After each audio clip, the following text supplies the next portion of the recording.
I'm gonna hate the next 10 years in basketball circles when they try to catapult Steph in front of LeBron for no obvious reason at all. So nasty. It's gonna get nasty. It's gonna get nasty for Steph regardless. Either way, if he wins the Finals MVP, He's for sure top 10. For sure. Can we have a segment where we rank accolades, like just the importance? Ooh. Because I feel like Finals MVP should be somewhere at the bottom. It's I hold no grief. It's next to Sixth Man of the Year, and yeah, It's Step next to Sixth Man. Sixth Man is big. What do you mean? Oh, I've I never don't think understood. Sixth I've Man, I never feel like understood that's a giving an gimme. accolade to someone coming off the bench. Yeah, that's a gimme award. That's very situational. Okay. I mean, it's But cool that's if you why we get should it. have that segment. Yeah, I like that. I like that. MVP is at the top. For sure. It would have to be. That holds a lot of weight. First team, second team, third team. I feel like if you make any team, it's just only a slight parameter between first 1, 2, 3, because you were top 3 in the league at your position, or top 6, however you want to put it. All stars. What about Defensive Player of the Year? I prefer all defensive teams to award. Defensive Player of the Year. So how do you feel about players who aren't? Because typically we say a Defensive Player of the Year is not top 25. Ron Artest, Marcus Smart, Rudy Gobert. Because offense is more important than defense. So if you are only providing, says you. No, it's pretty. Wait, Euro, you don't think Rudy Gobert is a top 25 NBA player right now? I mean, I think there's an argument that could be made that, like people don't have him included. Yeah, he's towards the back of that. But Defensive Player of the Year and MVP combined in any year is like that's like Super Saiyan. Who did that? Giannis, Hakeem, MJ. If you get an MVP and a Defensive Player of the Year, I don't care in what years that you get them, but if you get them combined, that's like Super Saiyan mode. Oh, so you just have to get them at any point in your career. Yeah, at any point in your career, if you're able to snag one. Oh, okay. And an MVP, that's valid. So, I can only imagine if you were playing at a high level on offense. So what's more valuable, having, regardless of the year, having MVP and Defensive Player of the Year, or 2 MVPs? I'm going with MVP and Defensive Player of the Year, just because I look at both sides the same. What needs to happen for that decision to be overturned, like a championship? I mean, what's better than an MVP and Defensive Player of the Year? Like, how many MVPs would that take? 3. I mean, 3 would do it. 2 is kind of wild. It just depends on the fashion that you got it in. Like, I can't respect 2 Steve Nash MVPs over Giannis's Defensive Player of the Year and MVP.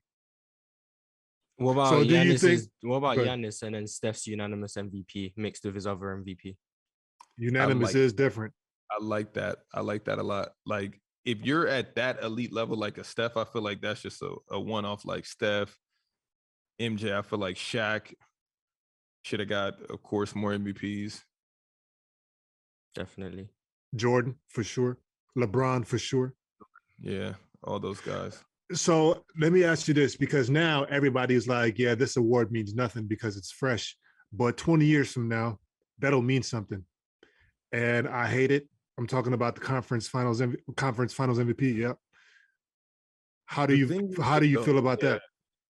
I actually like them adding those awards. It just comes off corny to us because it's like, that's not the championship. But if you win your conference before going over to the East or going over to the West, you said that last time, and I disagree, because you don't. Yes, you win your conference, but the thing is, you could be trashed the series before, like absolutely not doing anything, and then or like just be a player that contributes to the success.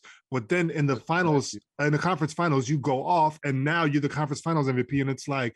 Because what you said was you basically established dominance of your conference, and I'm like, no, you didn't. It was just over that 7-game series. I would argue, Euro, that happens with the Finals MVP already, though, and that's why I don't think Finals MVP is. It's at the bottom of the list. I think it should be a playoff MVP. If they're gonna keep it, just make it the whole playoff run. Anyone can. I agree, especially when, like, for example, any finals that ends in a sweep, I'm not giving you an award for 4 games. I personally, it doesn't make sense. The series was over in 4 games. The playoff run was 22 games, and you get an award for playing good in 4 of them. For me, it's just too small of a sample size to give an accolade. Anybody that goes crazy in the playoffs should get it. I do want to defend the Finals MVP. Just make one point. Like, if you look historically, since, let's say, modern basketball, so since the 90s, and you just look at the list of Finals MVPs, we're talking about 27, 28 of the 32 were guys who were that guy. Like, there are outliers, the Iguodala year, obviously, Kawhi winning it in 14, but for the most part, we're talking about superstars. We're talking about all-time greats. If you get Finals MVP and an MVP, that is up there. That's nice. Regular season MVP, then Finals MVP, and you were dominating just all at once. You were just on juggernaut shit. That's crazy to me. So about MVP, Depoy, and Finals MVP? That's just like top of the top. I mean, didn't MJ do that? Yeah. I'm just asking, does that mean Giannis gets into your top 10? Because he's done all of that.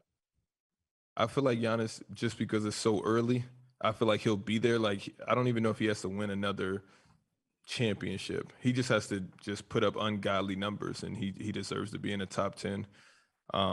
Just because, like, Giannis's dominance is so much different than Larry Bird's dominance to me, in my opinion. What's the difference? Difference is in better, or different as in they play differently? As in better. Oh, okay. I'm not sure. Yeah, I love Larry Bird and what he did for the game, but I'm not going. I'm sorry, Larry. You were a dog, but nah, Giannis is Shaq level. Fire. No. If Giannis had Kobe Bryant instead of Chris Middleton, it'd be a nightmare out there. Yeah, that's no question, but that's because of Kobe, not because of also because of Giannis. Shaq changed the game. He forced the league to make a rule change. I know. That is the highest award. Forget an MVP. He came before Giannis. And Giannis is dominating just like Shaq in an era where I thought Shaq wouldn't be able to get off. And then I see Giannis doing all this, and I'm like, well, damn, Orlando Magic Shaq might have been able to come and tear this down, because what Giannis is doing is unbelievable. And it's unprecedented. I don't think that's comparable because as agile as Orlando Shaq was, and him going coast to coast and everything like that, that is not the same as Giannis. So then it's a hybrid Shaq, what Giannis is doing. He's definitely a hybrid. Now we just got to figure out who the guard version of the guard component of that is. But Giannis is definitely a hybrid. Everybody just throws in Shaq because Giannis is so dominant, like with brute strength. You know what I mean? But I promise you, it is very similar. Just switch out the dunk package. Like that. All you can compare is the dominance. But we're not talking about right. We're not talking about Lakers, right. And so that's what we all focus on. And so that I don't have an issue with it. I just think it's not, like there's nobody. Shaq is the only thing that it really says is Shaq is one of one, as is Giannis. It's the player choice, but them boys don't get it started. The player